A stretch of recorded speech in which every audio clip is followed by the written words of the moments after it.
Thank you for tuning in to the Turtle Optimist podcast. Today's episode takes us far beyond our everyday lives into the heart of global community building.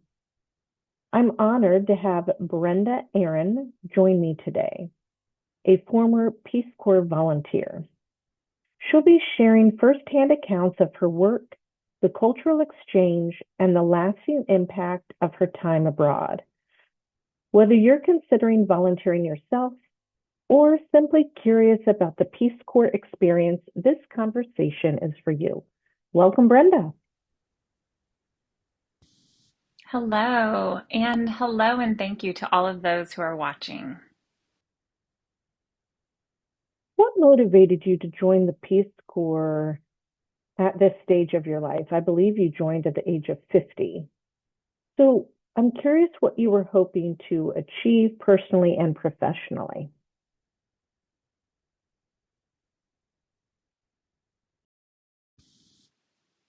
Actually, I had wanted to join the Peace Corps back when I was a college student.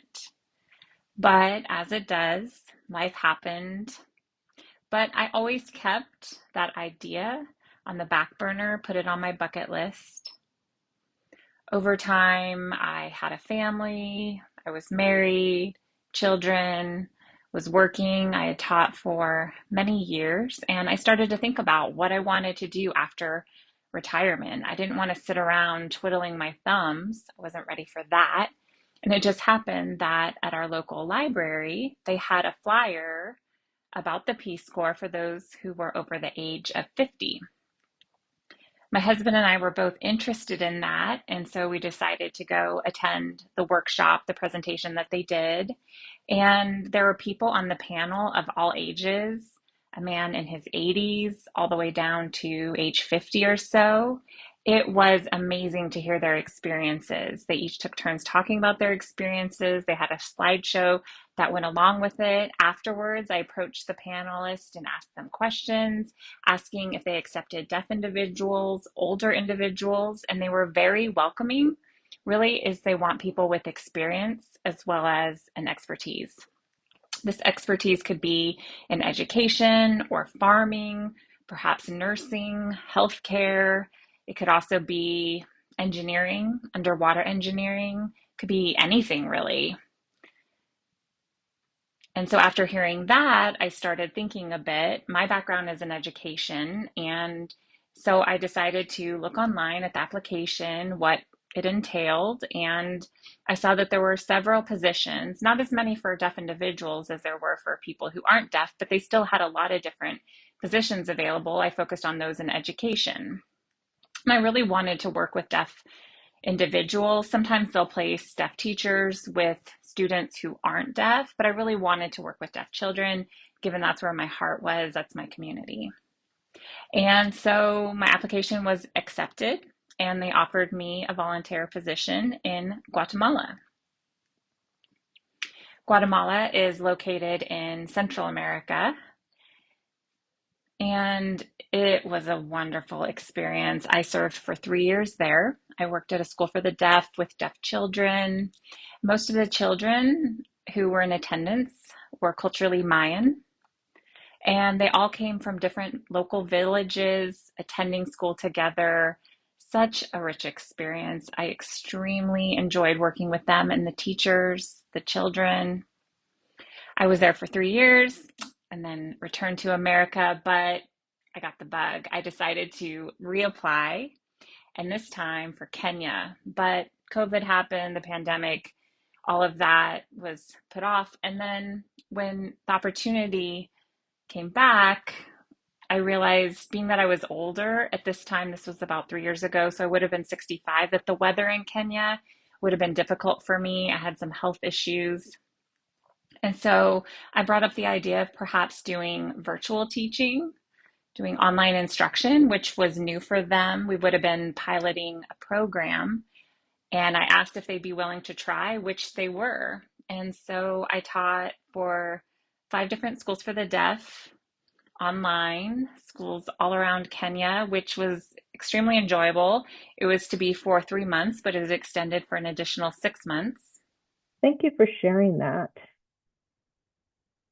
I know that you joined the Peace Corps at 50, and so I'm wondering if you had any initial hesitations or concerns, and if you did, how did you address those? Yeah, my concerns were about my ability to be able to handle the amount of walking. There's a lot of that because Peace Corps volunteers aren't allowed to drive and we're not allowed to have vehicles while we're serving. And so, given that I knew that, which I was fine with, but I wasn't sure if I could handle health related issues. And so I talked it over with the supervisor, as we call them, in the Peace Corps, explaining my situation and was reassured. They talked about Guatemala, what it's like there, and explained that the weather there is extremely nice, similar to here in Portugal, that the climate is temperate and there's never extreme heat or extreme cold. And so that was really nice, perfect for me. And there was a lot of walking. I actually lost weight, which is a nice bonus, unexpected. And yeah, just the healthcare there is outstanding, as well as the Peace Corps requires a whole battery of screenings and tests prior to joining and serving. And they check you out to make sure everything is good to go. And the country that you go to, they'll also help with healthcare if emergencies arise. But there was no serious situation for me. The Peace Corps really tries to take care of people and they provide the appropriate training that you're needed, the cultural sensitivity and awareness that's needed. They provide training about the language. They really prepare us prior to going, which is just so nice. And they always place you with a host family and so that the host family can help you figure out where you go grocery shopping and where you launder your clothes and just all the other little things, which is really great. And they also will show you around where you'll be working and find different routes to get there, be it walking or what have you. And because I was an older volunteer, staying with the host family only lasted less than a month. I just was not used to it after I lived with them. They were so timely with their meals, and I like to cook on my own time, which is fine. It's okay too. And because I was older, that was okay. A lot of the younger volunteers, they end up staying with their host families for the 3 years or perhaps 3 months, but I lasted less than a month. I ended up finding my own apartment and it all worked out. And I still have a good relationship with the host family. They're super nice. That's great. Wonderful. So, how did your life experience and professional background prepare you for your service in the Peace Corps? And were there any specific skills or knowledge that you did find most valuable when you went? Yeah, one example would be materials and the scarcity of school supplies. I really had to be creative in developing my own lesson plans and using the resources I had available.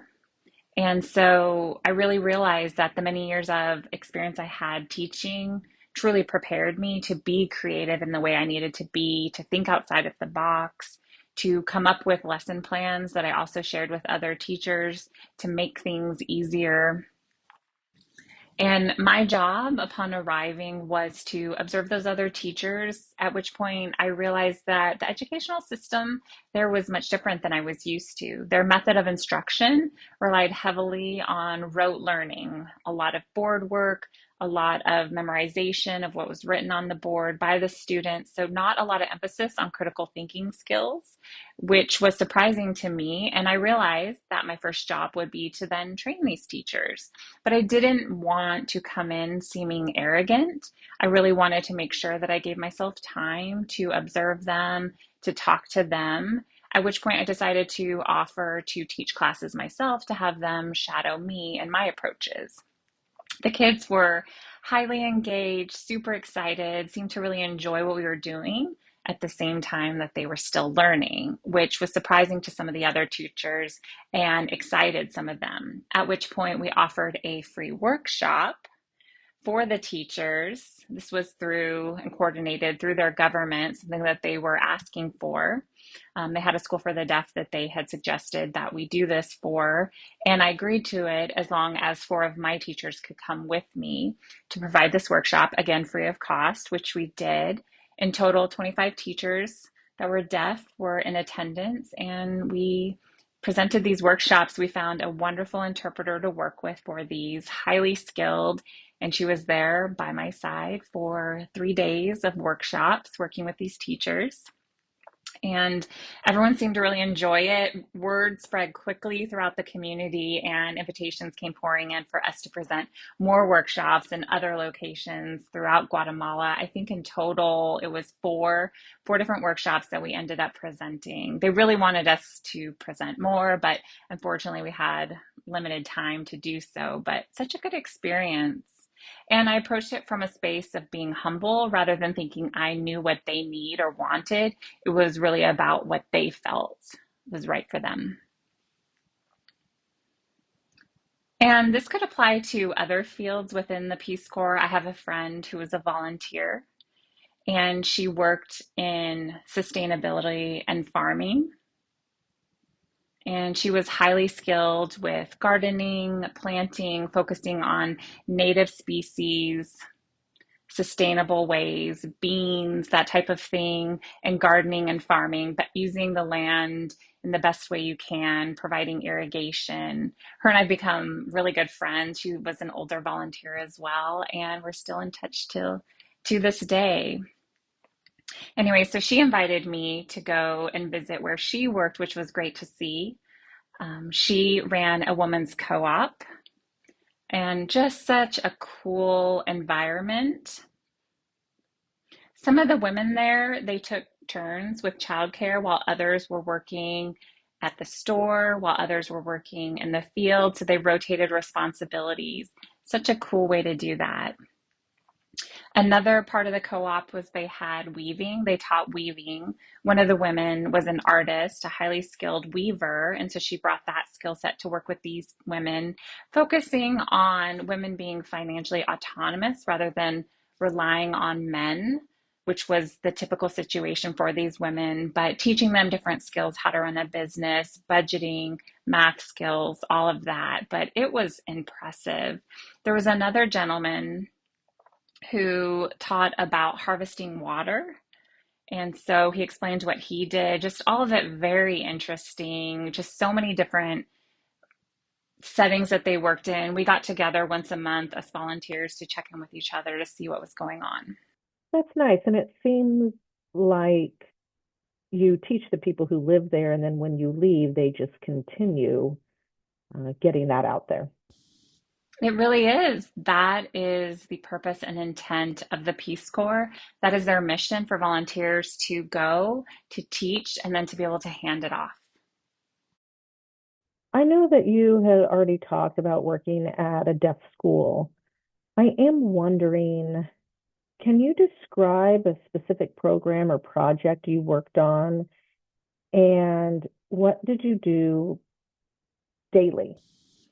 Sure. Something I found out upon arrival is that many of the students in attendance were coming to school for the first time quite late in age. They were born deaf, and their parents were unsure what to do with them as far as schooling, so they kept them home. And then when they were finally sent to school, their language development was severely delayed, which then made it hard for them to gain literacy skills. Reading and writing Spanish, signing being so important helped a lot. I also noticed that the local community had limited expectations for the students, that they might not attain professional level employment. And I decided to talk to those in charge about their educational planning. Of course, keep math and science and geography and all of those core type classes, but I asked if they might consider adding vocational training to the curriculum. And luckily, at that time, someone had just donated a sewing machine. And so we decided to start teaching sewing to all of the students, all grades, took classes, of course, starting with the basics, sewing by hand, and then working their way up to using the machines. And where the school is located, the town of Antigua is a tourist destination. And tourists like to buy local handmade crafts. They like to buy the local cuisine. That area is well known for their woodwork.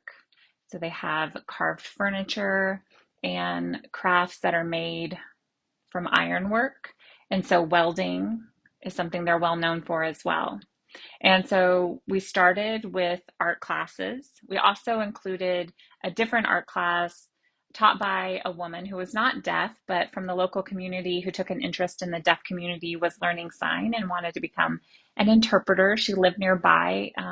We found out she was a skilled artist, so we asked if she might volunteer once a week and come to the school, which she did. She came once a week, and the students um, took classes with her. The classes rotated through, and so they were learning art, which they enjoyed. They were learning to sew, also cooking and culinary skills. I tried to teach them some of those culinary skills, but I'm not really adept at that. So we decided to try to find someone to hire. We found some money to pay a stipend for a woman who was not deaf, but with an interpreter came to teach them how to bake cookies, but in a professional setting, actual culinary skills. I can teach them everyday cooking, which they knew how to cook as well, but teaching more culinary skills to become a chef or work in a restaurant or a bakery. Also, the father of the gentleman who actually established the school was a skilled welder. So once we found that out, we asked if he might come out of retirement to teach the students how to weld, which he agreed to. After school, it was limited to male students only. We asked if female students could take the courses, which we were told no. So there's some gender bias there. But one of the boys who took the welding class agreed to then teach some of the female students. One female student, I think maybe he had a crush on, but he was willing to pass on what he learned. So we added welding, also woodworking. Similar situation, there was a gentleman who had skills with woodworking, so he taught some of the students. The math teacher, who was also his father, also had skills. And so we just slowly started to find these community members who are willing to teach our students, and the programs just grew. The students enjoyed it and learned so much. After starting those vocational training courses, three of the students got jobs working in a restaurant. One of the students started as a prep cook, but I guess their knife skills just took off and they became extremely skilled, and they worked their way up to being a chef at an upscale restaurant. Actually went to the restaurant. It was quite expensive, but I was just so proud of them and their accomplishments. Other students got jobs in restaurants as well. Yeah, so three students were now working in restaurants. And then there were three students maybe working in housekeeping, the housekeeping department at a hotel, which they enjoyed. Um, yeah. And so it was quite relieving because with the older students, we weren't sure what they might do after they graduate. But as younger students matriculated through, we were able to teach them these vocational skills, starting with the basics, all the while they're also learning language and doing really great. It's just so important. Vocational education is important, core classes are important, but some students might take a liking to certain fields versus others, and we want to make sure that they have opportunities there and choices. In Guatemala, hiring deaf individuals for professional type jobs isn't common. I think it's easier for deaf individuals to find employment in vocational type settings. You joined the Peace Corps at 50.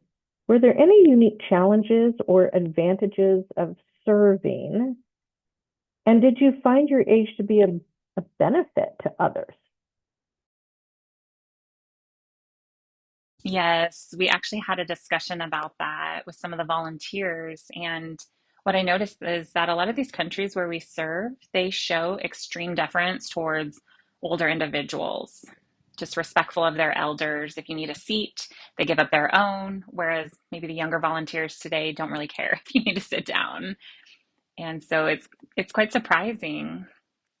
And oftentimes they looked at me as if I was the one who knew or I was the wise one because of my age. Yeah. I do feel like there is an extreme difference, the amount of deference I received there versus in the States where maybe you feel a bit more unseen. They're just extremely nice. And that was a really positive experience. Even the younger volunteers looked up to me because of my age and asked questions and wanted to talk to me, where I kind of wanted to tell them that I don't really know everything. I'm just trying my best here.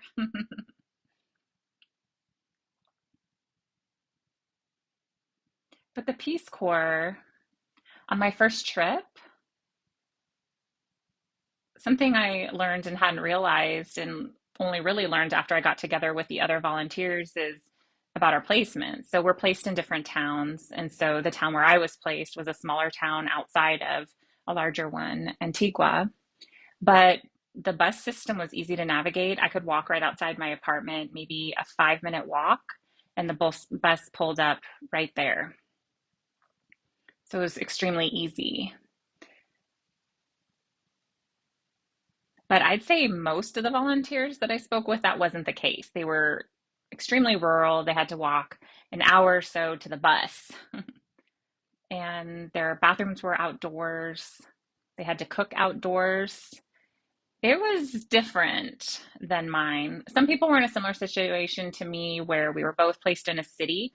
I visited some of their accommodations, but the area that they lived in, though, was a bit more rustic or modest.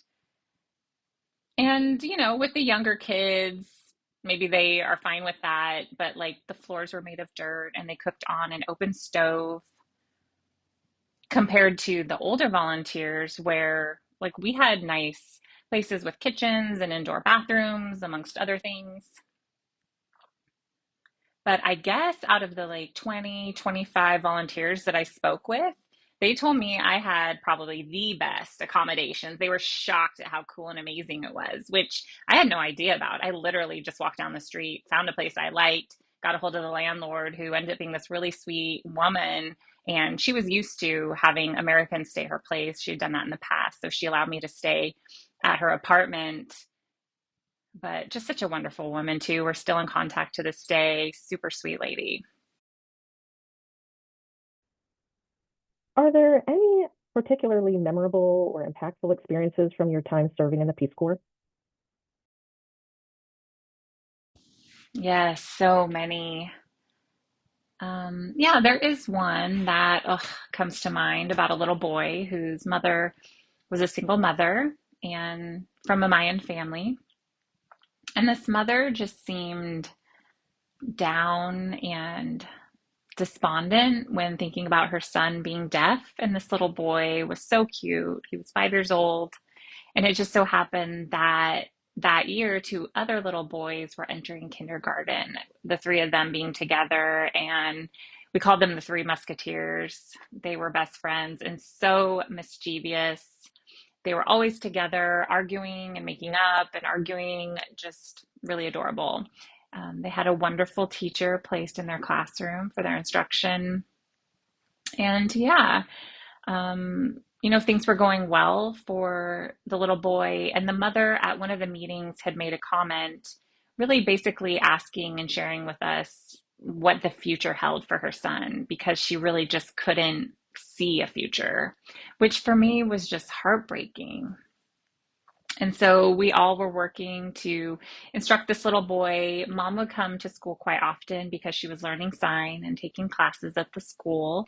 And I watched her interact with her son one day as far as their communication. She would just nod at him, not really engaged, while he was very animated, trying to communicate with her. And seeing that, I realized just something about their communication. The little boy's grandfather would often come to school and drop him off. He owned a fruit stall, so the little boy would often ask for fruit, and the little boy would sign to grandpa, and grandpa would gesture or make up signs or try the signs he knew to figure out what the little boy wanted. Very engaged and really trying to work out that communication, but mom just wasn't.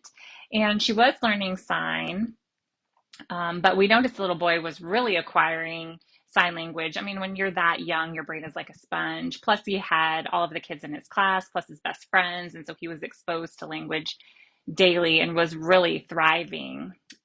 I noticed that the little boy, or at the school, we didn't really have a lot of toys, more educational type toys, but the little boys loved superheroes. And so I went to this outside market and they had some costumes there.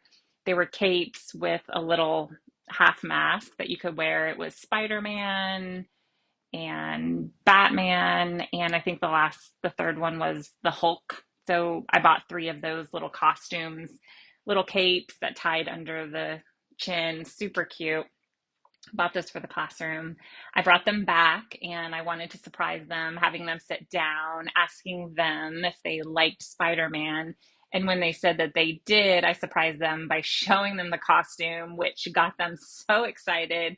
And then we put the costume on one of them. And then I did that for each of them, for then the Hulk as well, and for Batman. And the three of them role played for hours wearing those costumes. They didn't even want to take them off, but I had to convince them to leave them at school because I would never see them again. We had a special area in the classroom where they could hang them up, and I told them that the next day they could wear them again. And of course, they were fighting on who wore which costume, but I emphasized that they'll take turns. They also had the little figurines that they could play with and do some pretend play. And so one day he came to me and he was gesturing and using a sign that I didn't understand, that isn't a sign that we typically use. And when I didn't understand it, he showed me that he wanted to wear the costume. And the sign that he had made up was trying to explain to me that he wanted the mask, which I thought was just really great. And during recess, with his teacher's permission, I let him wear the costume. And I just thought it was great that he made that up. And so when his mom came to school, he was telling her that he was playing Batman and he kept signing to her, but she just wasn't engaged. She didn't really listen. And so I brought an interpreter over and asked mom to join us. And I explained to her what he was saying, and the interpreter was interpreting for us. And mom didn't believe it that her son could say that. And after that, she asked us to and basically interpret everything that he was saying. There were older kids in the environment as well. The chef that I mentioned previously, I explained to mom that they worked in a restaurant and mom just couldn't believe it. And mom seemed to take notice of the older students in the environment, the high school students. One of the female students got a job weaving. There was one of those tapestries that she had woven and had handmade, and mom was just in awe. And this really showed her that deaf students can do these things. She asked about deaf students being able to drive, and when she was told they could, she just, you could see it visibly. Her eyes got bigger, and I knew that she was making that parallel to her son. And I told her how bright her son was, the fact that he would make up signs. If he didn't know the actual sign, he would make them up in an effort to communicate. And it's like she just couldn't believe it. And so after 2 years, she was coming to the school much more often, volunteering, getting involved. And prior to me leaving for my service being ending, she gave me this really nice gift that had her son's name that just really just warmed my heart. And with that experience, I just realized how many parents out there, they just want what's best for their children, but they don't think anything's possible. And so this gives them hope and that they can learn. And so, it just is really touching. There's a lot of stories I have like that. That's a great story. What advice would you give a person who is 50 or above when they're considering joining the Peace Corps? Would you say go ahead and apply or something else? Yes, keep an open mind. Don't compare your culture and theirs, just accept theirs for what it is. I think that is important. Humility. Also have for a passion for learning new languages and cultures and the way that they live can be an amazing experience. And be honest about your health and your limitations. If you're unsure about it, talk about it with them, with the Peace Corps coordinator, and let them know the details and get their recommendations of where a best placement might be because they know what country might be the best placement for you and they can be flexible. That gentleman in his 80s, he went to Russia where he taught English in a university setting, a more comfortable placement where he lived in the dorm. He was able to walk to his classes from where he lived. And so they do try to accommodate for as much as they can. They try to accommodate what your abilities are. Well, thank you so much. Really, learning about your journey is clear that the Peace Corps was a deeply transformative experience. Not only did you give back to the world, but you've gained so much yourself. Yes, I feel like I have learned just as much from them as I might have given. And really, that's the purpose of all of this. Such a rich experience. Yes, and I do feel like this discussion is a good reminder that personal growth and discovery are lifelong pursuits. So thank you so much for sharing your story with us here on the Turtle Optimist. Take care.